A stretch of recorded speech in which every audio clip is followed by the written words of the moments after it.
Dahulu kala, di suatu desa kecil dekat lembah yang asri, tersebutlah dua bersahabat bernama Embro dan Pipo. Mereka adalah tipe pemuda yang berambisi untuk menjadi orang terkaya di desanya.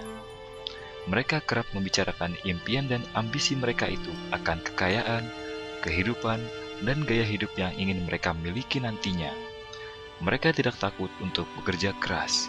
Hanya saja mereka masih belum mendapatkan kesempatan untuk dapat mewujudkan cita-cita mereka. Hingga suatu hari, kesempatan itu pun datang. Desa mereka membutuhkan lebih banyak air. Oleh karena itu, kepala desa mempekerjakan Embro dan Pipo untuk mengambil air dari mata air di gunung untuk dibawa ke tempat penampungan di desa. Mereka akan dibayar sesuai dengan banyaknya air yang dapat mereka bawa. Maka, mereka berdua pun menyambut dengan baik kesempatan ini. Embro dan Pipo pun segera melaksanakan pekerjaan tersebut dengan bersemangat. Setiap hari sejak pagi hingga sore, mereka bergegas menuju mata air dengan membawa ember masing-masing. Mereka bekerja keras untuk membawa air sebanyak mungkin ke tempat penampungan air di desa. Menjelang sore hari, mereka pun pulang dengan membawa upah dari hasil jerih payah mereka hari itu. Embro merasa puas sekali dari hasil kerjanya itu dan besarnya upah yang ia dapatkan. Ia yakin bahwa dengan pekerjaannya ini, ia bisa segera mewujudkan cita-citanya. Lain halnya dengan Pipo, ia merasa tidak nyaman dengan cara yang mereka lakukan itu. Ia mencari cara yang lebih nyaman untuk mendapatkan lebih banyak uang. Suatu hari, Pipo mendapat sebuah gagasan.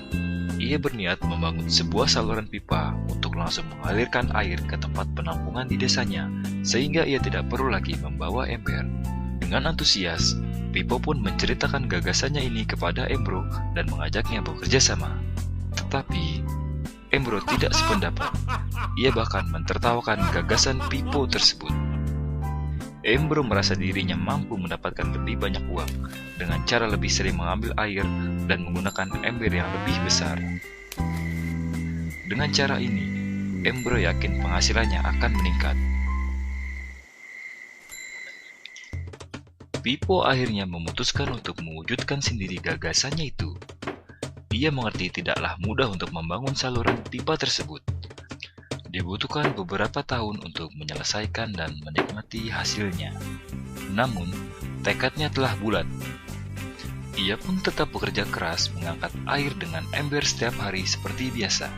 Tetapi di akhir minggu dan setiap ada waktu luang, Pipo bekerja untuk membangun saluran pipanya. Pada bulan-bulan pertama, hasilnya hampir tidak kelihatan. Orang-orang mulai banyak mentertawakan dan mencemooh Pipo. Mereka menjulukinya Pipo si manusia saluran pipa. Sementara itu, penghasilan Embro telah meningkat 2 kali lipat. Ia sudah berhasil membeli hal-hal yang selama ini dia impikan. Gaya hidupnya pun sudah mulai berubah. Ia sering menghabiskan waktu dengan berfoya-foya sepulang kerja, menikmati hasil jerih payahnya mengangkat ember.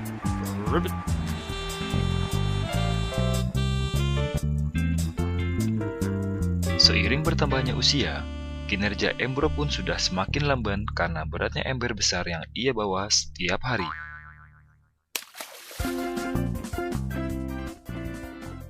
Bulan berganti bulan, tahun berganti tahun, dan akhirnya Pipo berhasil menyelesaikan saluran pipanya. Kini tanpa perlu bersusah payah mengangkat ember, Pipo akan mendapat lebih banyak uang berkat air yang terus mengalir memenuhi tong-tong air di tempat penampungan.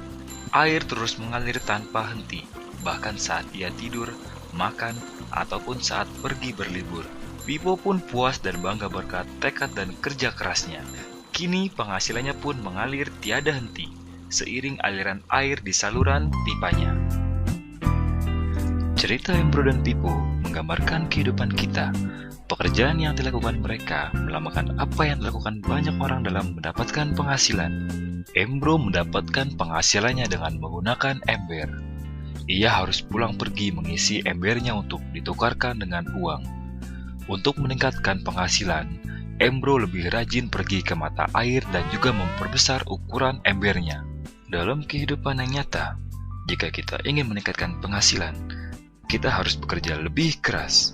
Misalnya dengan bekerja lembur atau mendapatkan pekerjaan tambahan.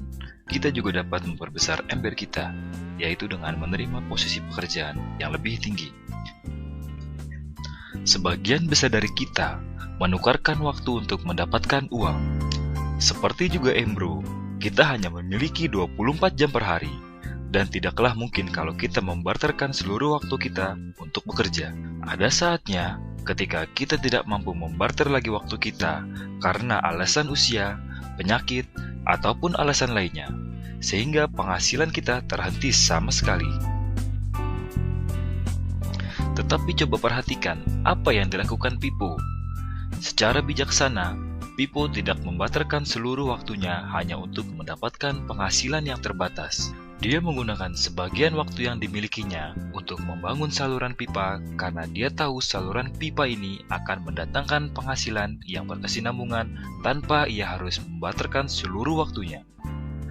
Dia tahu bahwa suatu hari nanti, mungkin karena alasan usia atau kesehatan, dia tidak akan lagi dapat membarterkan waktunya dengan uang. Untuk mampu mewujudkan gagasannya, dia hanya perlu bekerja keras sekali saja dengan cara membangun saluran pipa. Setelah itu, maka penghasilan akan mengalir bagi Pippo. Pippo telah menunjukkan kepada kita bahwa untuk mendapatkan penghasilan, kita tidak harus selalu membarter waktu kita dengan uang. Ada cara lain yang lebih baik. Bagaimana dengan Anda? Apakah Anda masih seperti Embro yang membarterkan waktu Anda untuk mendapatkan penghasilan? Atau Anda ingin mengikuti jejak Pippo dengan mulai membangun saluran pipa untuk mendapatkan penghasilan yang berkesinambungan? Jika Anda tertarik dengan gagasan saluran pipa, hubungi orang yang meminjamkan Anda DVD ini, agar Anda bisa memulai membangun saluran pipa penghasilan Anda saat ini juga.